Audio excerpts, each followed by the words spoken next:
Hey, welcome to Midwest Homesteading, and today we're going to try and attempt to pluck some Muscovy ducks. And there are the ducks right there, getting ready to be plucked. Now, how you do this, the best way that I've found and read about, is you go ahead and you pluck them like you would a chicken.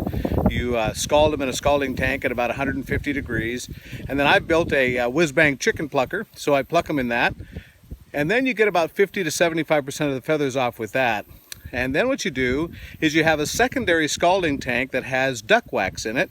And so what you do is you take the birds, you put them down in the duck wax, and that is at 160 degrees.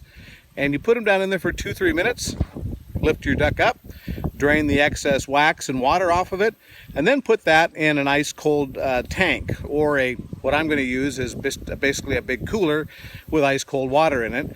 You put them in that, it hardens the wax, and then you just break off the wax and it pulls all the feathers that are remaining and the pin feathers and everything. Now, I've done this once before, it's worked well. We're going to try it again today and try and document it for you, so we'll see how it works. Okay, here we go. Back for the next step, and we've got 5 of the drakes of the Muscovies already in the killing cones, and here's what those look like, those killing cones right now. You can see that the ducks are upside down in the killing cones, and the reason we do this in the killing cones is so that the birds will drain out, the blood will drain out, and that makes for a better bird. You want them to fully drain out as much as you can. So we do this, and then we'll move on to the next step, and that is scalding and plucking. We're here at the next step, and we're going to scald the bird.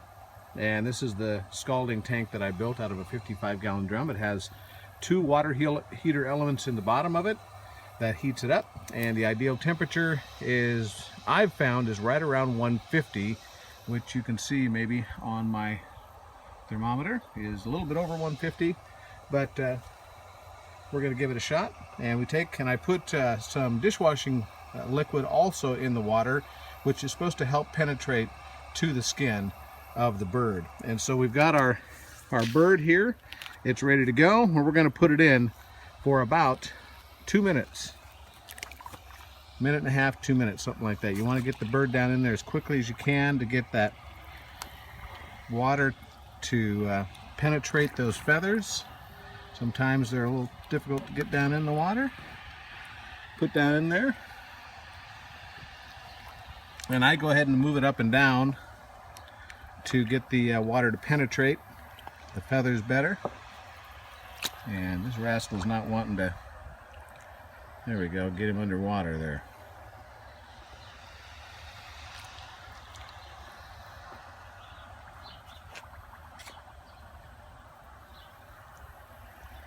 Now what you want to do also is when you get close to your time at this temperature, usually it's about 1.5 minutes, anywhere from 1.5 minutes to 2 minutes, and then you want to test a wing feather or a tail feather, and if it pulls out easily, then that bird is done. It's ready to be plucked. You don't want to overdo it, because then you'll start getting to where you're cooking the skin, and then you'll actually pull the skin right off the bird, which I've done. Still edible, but just not very presentable. Like I said, I go up and down to get that water to penetrate those feathers. We're getting close to our time, so I'm going to test one of the feathers. All right, so the bird is ready to be plucked. Here's our chicken plucker.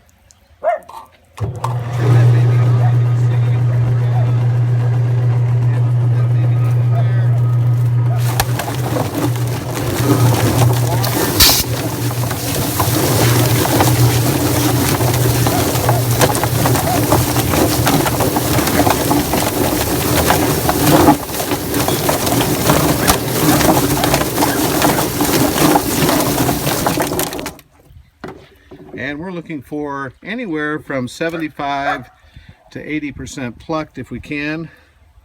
And that looks pretty close, so we'll give that a shot. And now what we'll do is we'll take this bird and we'll put it in the other hot water tank that has the wax in it. Here's our other container that still has some wax to be melted, but for the most part it's melted. You want to get this water anywhere from 160 to 180 degrees And that is a special wax. It's called duck wax that we're using.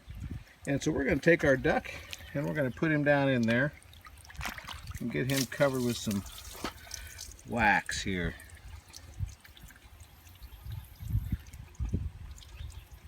Get him good and covered with wax.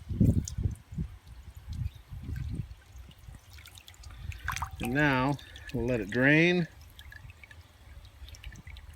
And as you can see, I've spilled a little bit of that wax out in that water. Got it a little full. So now we'll take him and we'll go over to our cold tank and we'll put it in there to let that wax harden.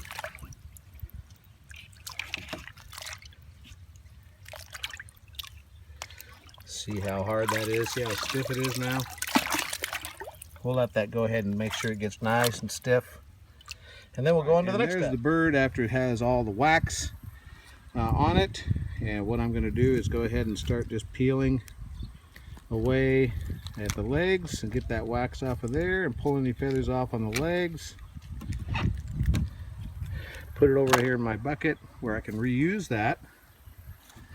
And we'll start up here and take a little bit of this off so you can see that. It's a little hard one-handed here. But as you can see, it's pulling those feathers right out of there. I'll get this other leg done here.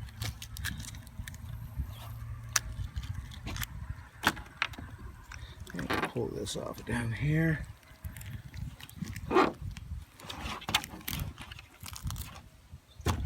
I have tried doing ducks before without using duck wax, and at that point I said I would never do it again.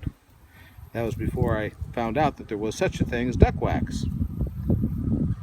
And when I found out about it and I tried it, I went, now that is the cat's meow right there. It works slick.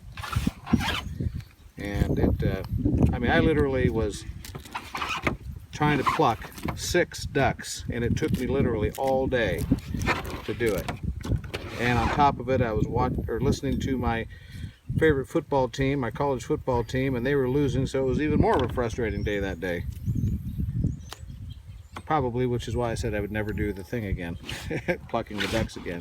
But boy, I tell you what, this wax really works slick. So anyway, that's the process of taking your duck from the chicken tractor or whichever pen you have them in to the plucking process, and there you go. And you can watch another video to learn how to do proper eviscerating is what they call it, or gutting it, whatever you want to call it. So that's kind of what it looks like. We'll turn it over and we'll do the backside. But thanks for watching.